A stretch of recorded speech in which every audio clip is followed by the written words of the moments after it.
Hey guys, welcome back. Hi. Hi. Bye. Bye. Don't make that a thing. So, round two, welcome back. All right, let's try this again. You have a joke for us today? I had a whole bunch last night. Let me think of one. And then we're going to do the joke at the end. At the end. See who gets the joke. First person to comment. Oh man, I'm going blank right now. With the answer to the joke, make a shout out in a future video. True. Yeah. It's easy to do shout outs right now. Do you have a joke? Because I blanked on one. Okay, let's do one that everybody should know. This has to be in your repertoire. So if you have a baby that is 1 year old and knock knock. Who's there? Lettuce. Lettuce who? Let us pray. I messed up. You let me do it. It's a knock knock joke. Yeah. So that joke. Okay, so there won't be an answer at the end of the round two. Round two. Let's not make that a thing. We're gonna get this right. But thanks for coming back. We're still trying to figure things out, trying to get sound and video and all that stuff working because lights are weird. So it's nice and warm. So we should have had this the other day. On the non-warm day. Cold day. So, I keep thinking the ring light reflection is like one of those. A halo for me? It is a halo. Yeah, there you go. There you go. I was actually thinking it looks like it's loading. Oh, yeah. Constantly loading on this side. It's rather distracting. Yeah, so now that that's out I of the way. will cover it with my big head. Sorry, Mom. I know I had a big head. So what are we going to talk about today? I don't know. What do you want to talk about today? Well, the other day I was surfing the internet or on Facebook in one of my groups, and there was a dad complaining about some stuff, and I wanted to talk about that. Sure, let's talk about it. What he was complaining about was he has a newborn. All right. That's our little signal. It's our marker, right? That's our marker.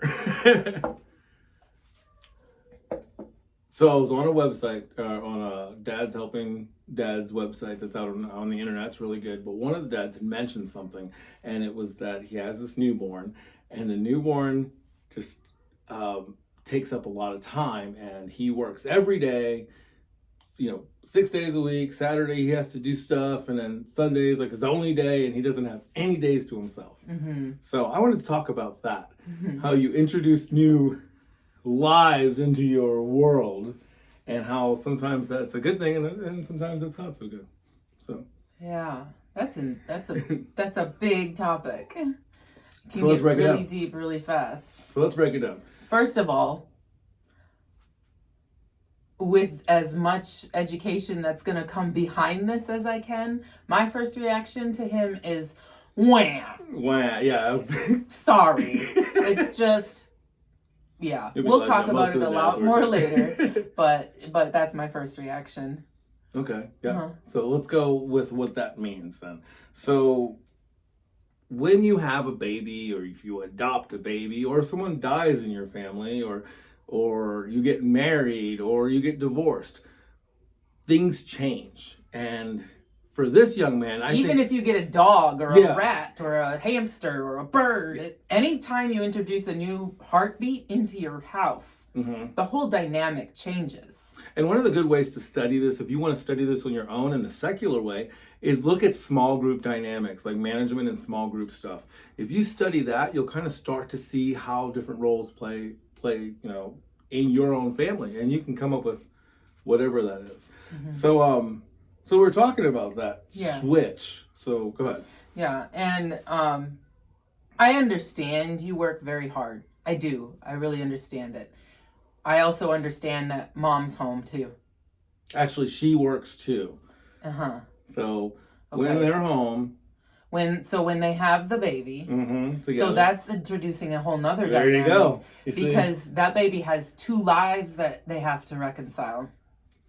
So, and that's kind of why I wanted to discuss this, because this guy's got a whole lot going on. Yeah. He has some really supportive in-laws. They're watching the kids for free while they're at work.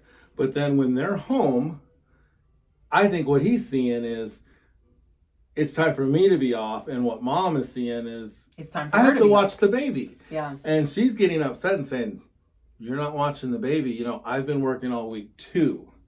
And so there is a major disconnect, because when you get married and when you're dating, you have a relationship. You get married, you have a relationship. You have these expectations of each other. Well, you introduce this new life into your world, and if you keep those same expectations, you're going to fail because you're still expecting your spouse to be happy when you come home or whatever that is. There's another life there, so your expectations absolutely are going to change. So if you get 2 days off a week, well, guess what? If you need time to yourself, you're probably going to get a few hours now to yourself per week, because for at least the first couple years of that baby's life. Once the baby goes back to school, you'll get a few more hours. A little more, yeah. And when they get older and they can do more things on their own. So it is a temporary position. And it does change, but we're born way too early. I heard a very good podcaster say that, and I don't know if I want to give shout outs yet, but we're born way too early. And I've thought it my whole life too. I've been obsessed with koalas. That's a little side note. Okay. But the whole study of marsupials and things like that, I think we're more closely related to marsupials than we are to mammals, because of how far we were born. This is a new one for you? Yeah, this is a new one for me. Okay, well, here we go. Here's one. I don't always get to be in Rachel's head when it comes to koalas. They're everywhere. They're everywhere. I think my daughter brought one this morning too. Probably. But marsupials, their babies are born helpless. They still have to gestate within the pouch of the kangaroo or the back of the koala or things like that. And I don't see bears doing that. So why are we not considered a marsupial? Side note, anyways. You don't see bears? Well, you don't. Well, bears come out and they can walk around. Oh, yeah. So, our babies can't walk. They have to be... I see what you're saying. Like a giraffe is born, and they're and they're walking. Yes. Everything else is just walking. But human baby... We have to take care of it for 2 years before it starts walking and falling downstairs and everything like that. Yeah. 2 years. 2 years. 2 years. Of intense attention and detail and care, and you can't even get a good deep sleep because you're so on alert to hear a little creak in a bed to see if the baby's awake. Right. And so that's it. It's intense. When it comes to a baby, you don't really have a choice. I mean, you had a choice, but you don't have a choice anymore. There's a lot of work, but with that comes with a lot of joy. I love our kids. It's you run across the room because they fell and they're mad at you. They don't want you to hug them. That just happened recently. There's a step outside, bam! She's done it before, and we're just like, stop doing that. And she's just like, I'm gonna try it a different way this time. So she's learning lots of different ways to do that, and that's stressful. The people I get really nervous about are single parents, because we get to tag. Yeah. All the time. I mean, if you do it right, you can tag. Yeah, we literally say, tag, you're it. I need a break. I need this. When I was in the Army, and you've talked about this before, when you do boot camp or basic training, whatever military service you go into, you feel like that drill sergeant is running alongside you the entire time, yelling at you, screaming at you. You think he's doing those push-ups next to you that entire time. But if you step back, what you realize is the drill sergeants are teaming up. So one is running a mile at full speed, and then all of a sudden they look like they're going to go yell at somebody else. No, the next drill sergeant's coming in to yell at you, and they're running at full speed for the next mile. And for the next mile, you get another. So these drill sergeants are running 1 mile while we're running 5, 6, 7 miles. And we are just about to pass out, and these drill sergeants look so strong, and they're able to just really come at us from every direction. And with parenting, you have to do that. Yeah, 100%. You have to just boom, boom, boom, because sometimes the kids will start, putting you against each other. And if you're not talking together, you're not communicating, and you're not doing that, it's hard. So when you're a single parent and you don't have that tag, you're a single parent that doesn't have resources, that sucks. Yeah. And so those are the people that I'm really scared for right now. And we can't speak to that. So if anybody's out there and has made it work, I know I have friends that are out there, but if you want to get on camera and talk with us, we'd like to continue this discussion. And I would love to have that discussion. I had a single mom growing up, so my perspective is in the other direction, and I know that there were a lot of areas that were missed, and for no other reason than she was by herself. Yeah. That's why they were missed. It wasn't because of neglect or anything like that. It was just there's one person, and then you're trying to be everything. And then in the 80s, when I grew up, women are supposed to be in the workplace. Men are supposed to be in the workplace. In the 90s. So you have latchkey kids. Yep. So we are, our generation, I'm a Gen Xer. I love saying that. And people are like, where's Gen X? Where's Gen X? Well, I'll tell you where Gen X is. Gen Xers were abused more than any other generation that we could think of. They were sent home by themselves. We were hours and hours alone, which meant we were ripe for pickings for people to abuse us physically, emotionally, mentally, sexually. All that stuff happened to us. And I'm learning now that I'm studying more that a lot of kids in my generation were abused by boomers, which means we're really not happy with who's in charge right now. And that doesn't matter what color or, what political party or anything like that. But the people in leadership right now are boomers. And they're the ones that ignored us our entire childhood.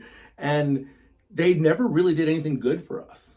We were raised by our grandparents, the greatest generation. We saw them more than we saw our parents, which means our perspective is closer to theirs. Because our parents were forced into work. Right. We value hard work and good family thing and a commodity that both dual incomes. Right. Yeah. So we see the value of one income.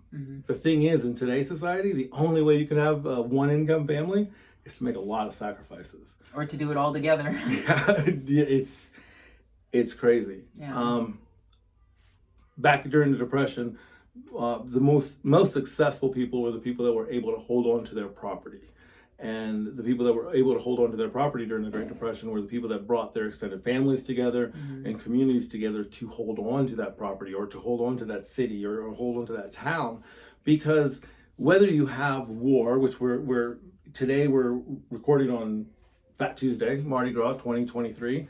This will come out next week, so it'll be during Lent. We'll talk a little bit more about that later. But as this stuff, all this unrest starts to happen, we're going to see more and more people needing to be in smaller communities and smaller groups.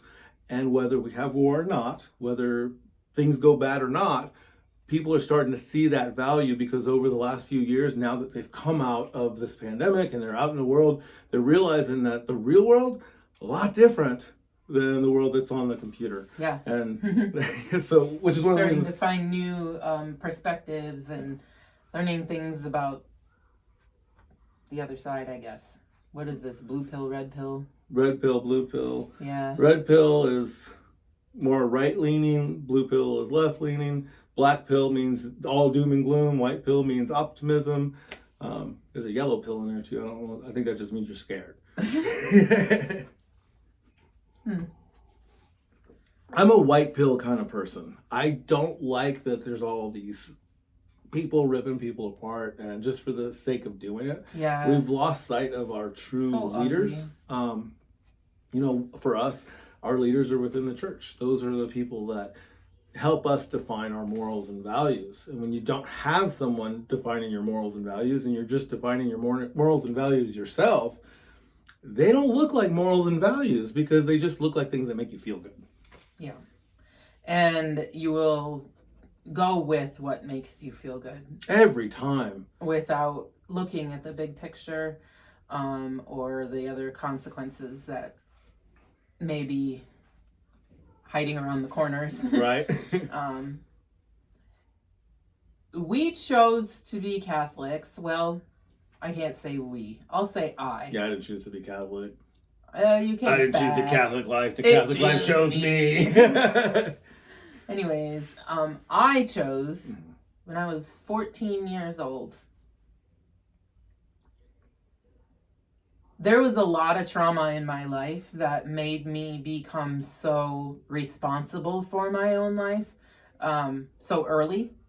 And because of that, I felt that my faith was the most important thing because I know a lot of people read that the Catholic Church is not safe, but to me, it's safe. It was the safest place I could be. It has tradition. It has more than because I said so. And the men that are priests and not in it for nefarious reasons, You can see it in their eyes. You can see it in their hearts. You can hear it in their homilies. You can tell when a priest is just up there saying it, and you can tell when he's actually praying and being part of it. But that comes with practice, of course, Right. coming to church and seeing a lot of different priests perform a lot of different masses. Kind of going on a really big tangent No, that's right good. there, I and think I that's don't important. know. One of the How to big tie it reasons, together. one of the big reasons people leave the church is because of either, number one, their pastor or their priest or their associate pastor or the community itself. Yeah. And that's the saddest thing to leave the church. Our church is perfect, but the people. And that's okay, because we are imperfect people. We're supposed to be imperfect. And if we're all perfect in that church, there wouldn't really be a reason to have it. That little jump, that was on purpose because Rita came in and she needed some attention. She wanted to find her giraffe. Yeah, and she walked right back up. So something really cool has been happening in the news amongst all this doom and gloom, and I don't want to be a doom and gloom channel. Right, for sure. So we're going to talk about Ashbury University. It's in Kentucky. Creak. Gotta leave that door open. Yeah.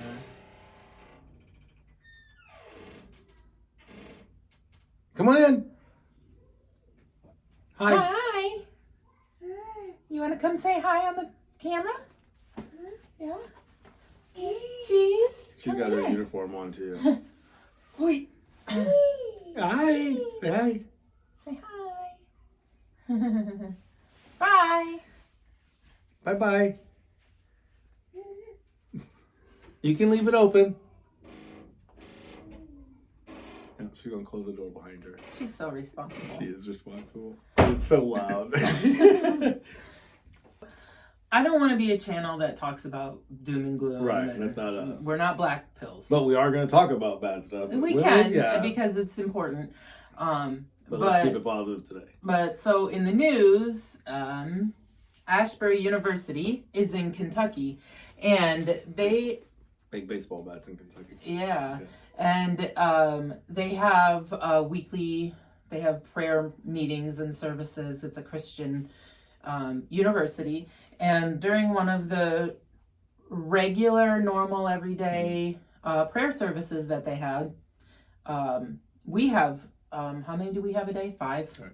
So when we say Christian, we're distinguishing between Catholic Christians and Protestant Christians. Right, so this is a Protestant Christian college.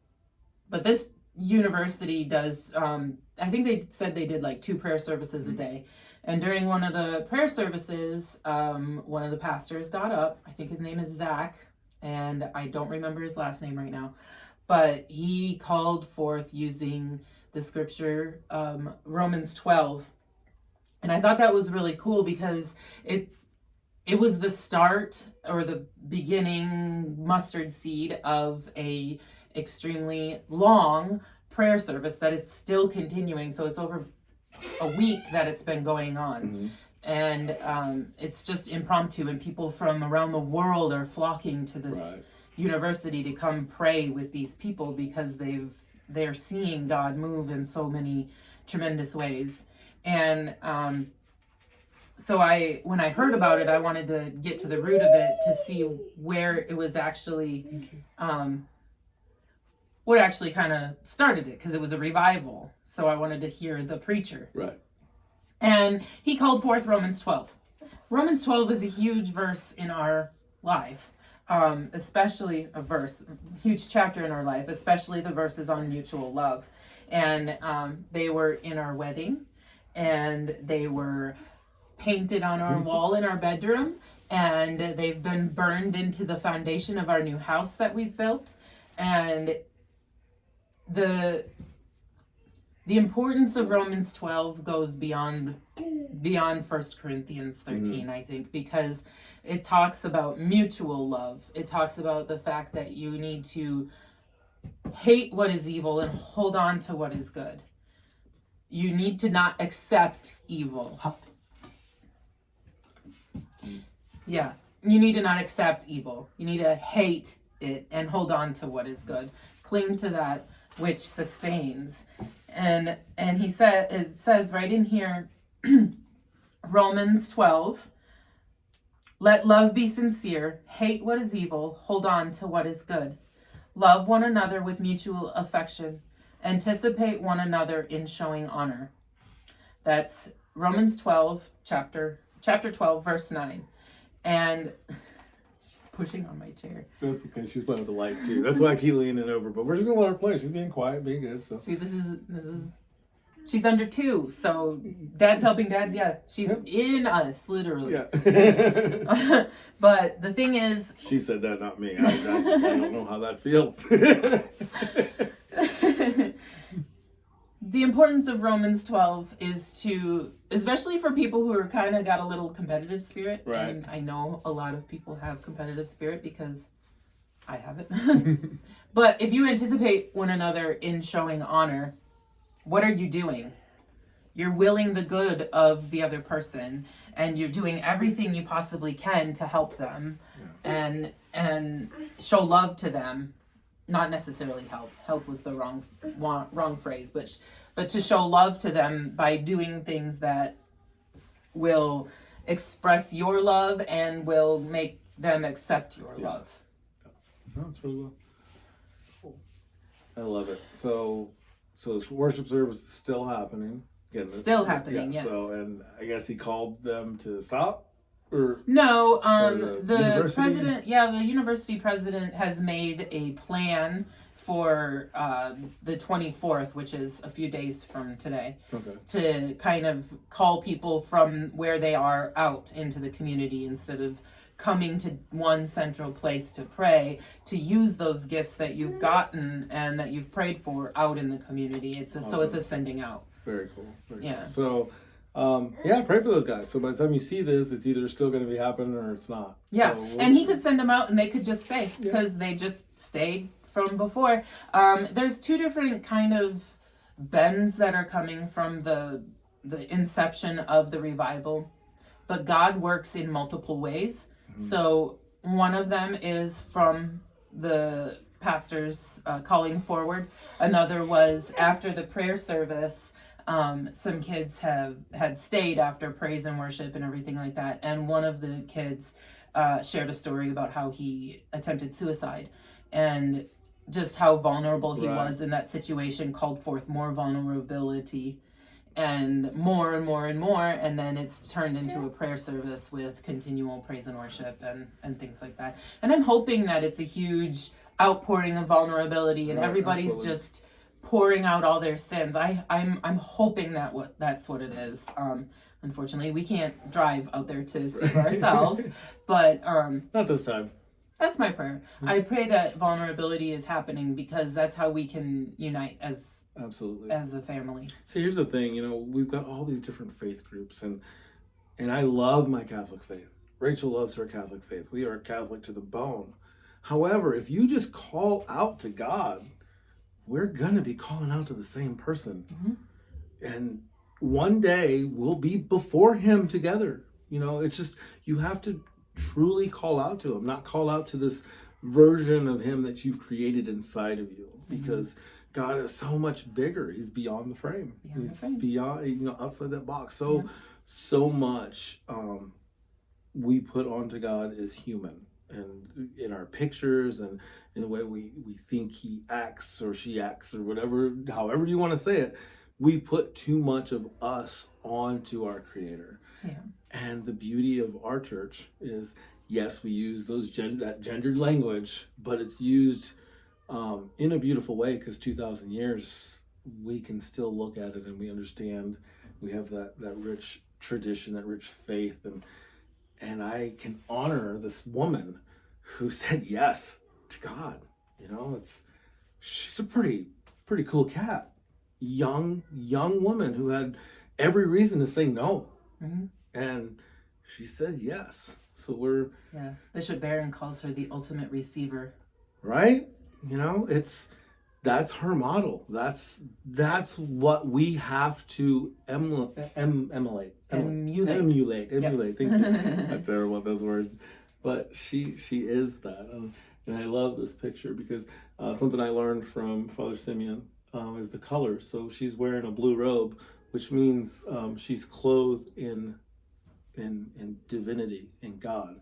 The red that she's wearing means humanity. So when you see the pictures, she's clothed in divinity. She's not divine. She's clothed in it because God loves her so much and Jesus loves her so much. And she is that humanity. That red represents her humanity. And it's reversed in those images of Christ, where he is wearing the blue because he is divine and he's clothed in humanity. So his robes are red to signify humanity, which I thought was really cool. And just looking at that, saying, yeah, we have a picture of the Blessed Mother back here, and I want you guys that are non-Catholics to understand why we respect her so much. It's her yes. It's that example that she gave us. We can attain a yes. We can't attain what Christ attained. We can't be crucified. We can't die for other people, but we can attain what she did.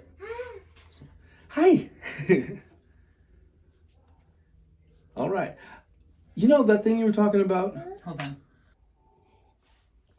Go.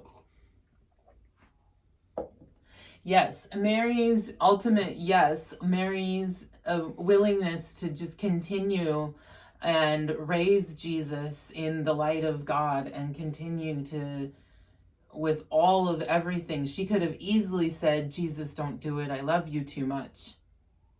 And maybe she did. We don't know. Could be why Jesus was crying in the garden. Could be. And it could have been her saying, I know this is what you need to do. Because Simeon told her. And Mary is the ultimate receiver. If we try and be like Mary, we have to receive our gifts. Yeah. The gifts of mercy, the gifts of grace, the gifts of love that are shown to us by God through the people around us. And we have to take on those responsibilities that come with those gifts and come with those blessings and those graces. Yeah. I heard Dr. Bob Schutz. He's a good guy too. I'll shout out to him. He founded the JP2 Center for Healing. And he said, grace received, if not given, dies. Let's say it one more time. Grace received, if not given, dies. And I'll put it up too, so that's important. Yeah. So if we receive grace from God, like a waterfall, every day, all day, whenever we open our hand and ask for it, it's there. If we hold on to that, it dies. It's just gratefulness inside of our hearts. And if we don't give that grace and show that love and show that mercy to other people that God has given to us, then it's in vain. Yeah. It's in vain. And it's selfish. So it's never fulfilling because you're always wanting more and asking for more. Right. Yeah. I want to circle back to what we were talking about, that young man who's having issues with the new baby and having that relationship. I think it's important for them to have a family meeting without the baby. Baby doesn't get a vote.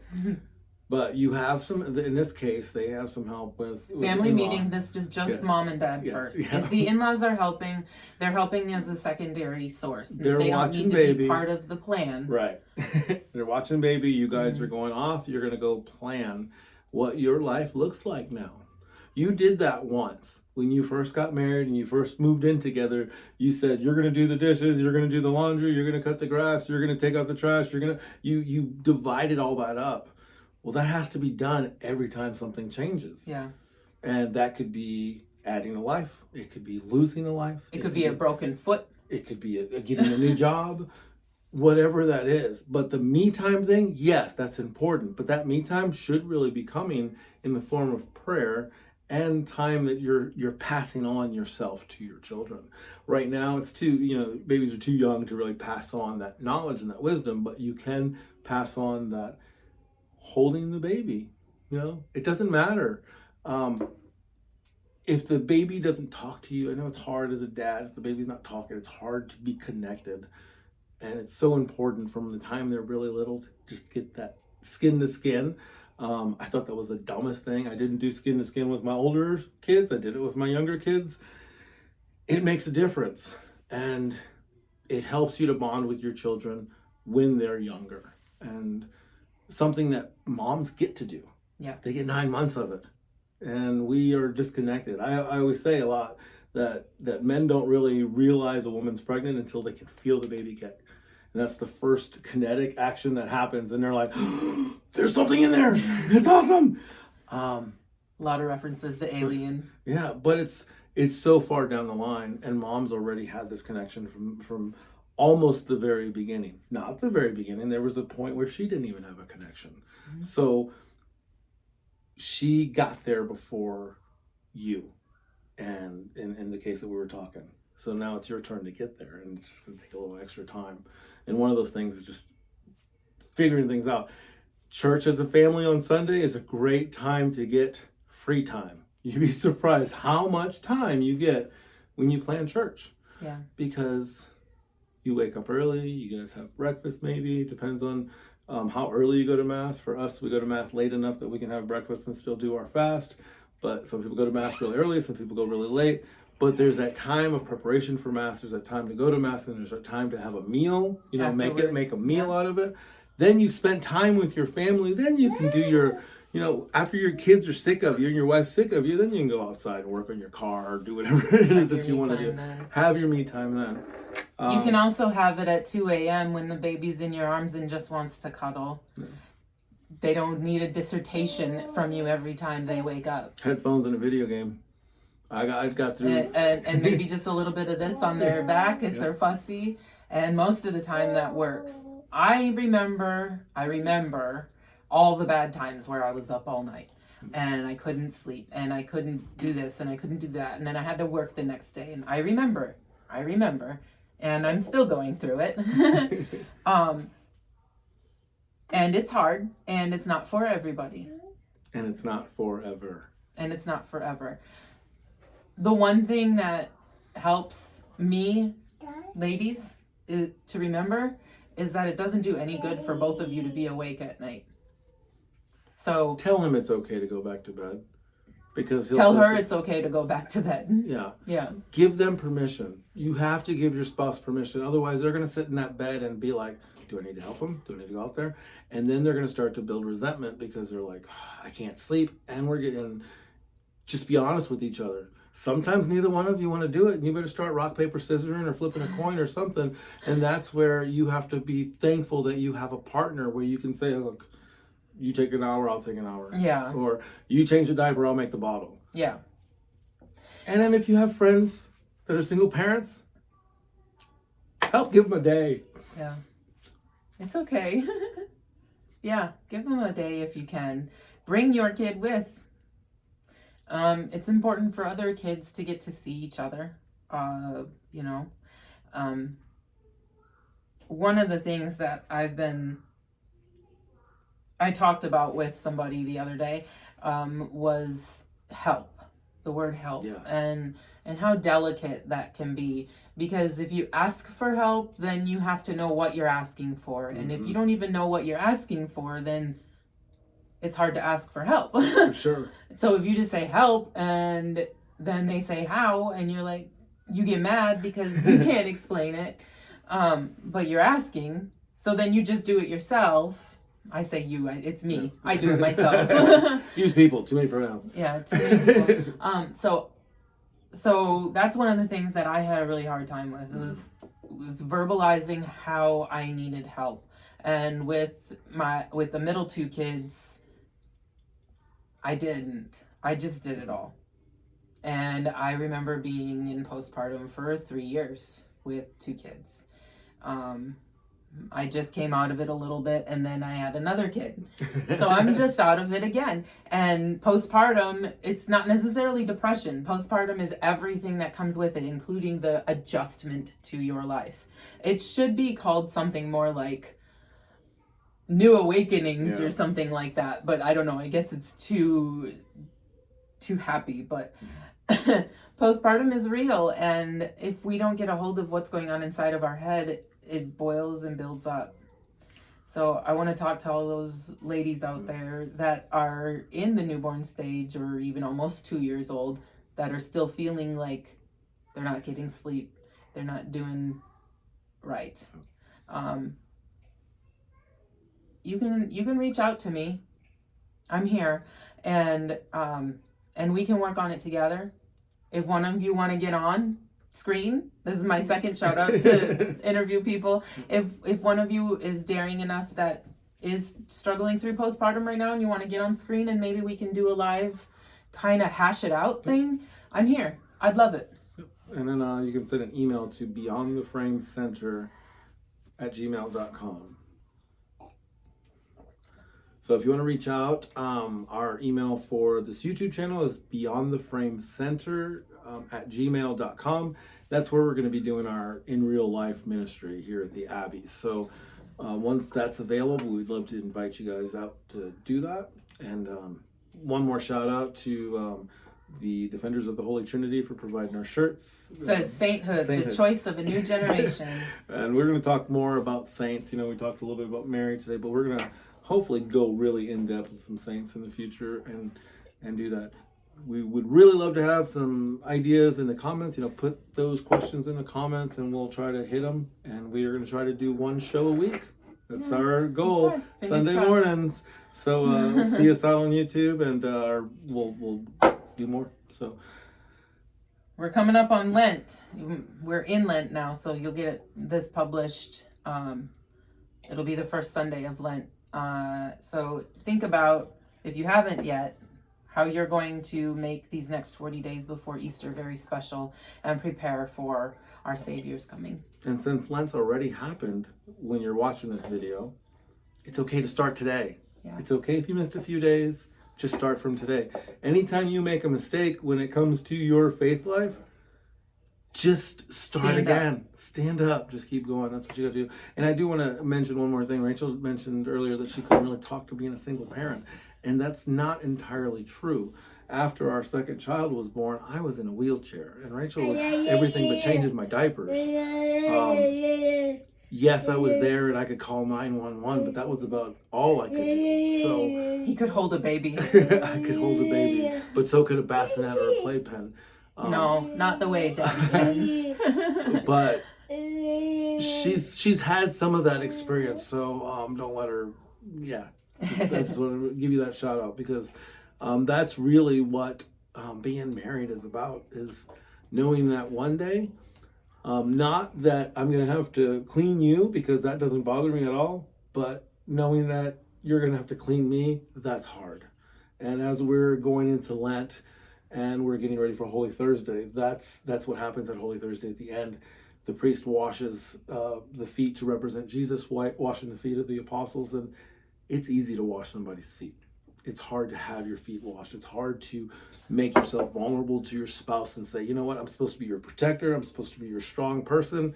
And here you are having to clean me, literally bathe me.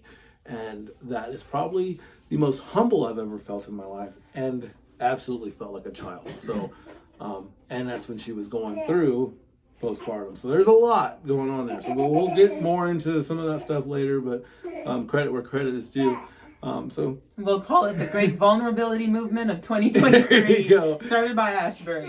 Awesome. We definitely appreciate the subscriptions, and we appreciate the views.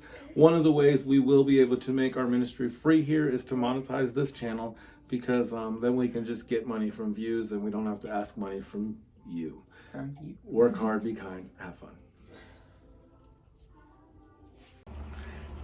Hey guys, thanks for sticking around to the end of the show. I wanted to read what was sent to us over from the Uncanny Catholic. They're the ones that are sponsoring this episode. They provided our t-shirts for us, the Sainthood t-shirts. Sainthood, the choice of a new generation. Be proud to be called to holiness. Order your t-shirt today, and I'll put that link down in the description. We don't get a kickback for that. We're just supporting this ministry because he's a good dude and the ministry is really awesome. So this is a message from the Defenders of the Holy Trinity. They're based out of New York, but there's members all over the United States, probably all over the world. They're kind of a low-key group that just kind of works in the background, does some really cool things. So again, I'll put that link in the description. You can order a t-shirt, and that helps to support ministries, especially in the New York area, but it also will help support our ministry because it will help us to get our word out. So thanks again to the Uncanny Catholic for providing our outfits for today and moving forward. and we hope to work with you guys in the future. Go check out their YouTube channel, and thanks again for joining us for this new project. Again, let us know what you'd like to talk about, hear about, or have us work on, and we'd love to just be there for you guys, if just to be that resource. So anyway, I'm rambling because I'm just super excited about this channel. So next time I see you, hopefully the channel will be up and things will be going pretty smoothly. But go visit the Uncanny Catholic, and then go check out the t-shirts if you want to get one of these cool t-shirts. And that's about it. Have a great day. God bless. Work hard, be kind, and have fun.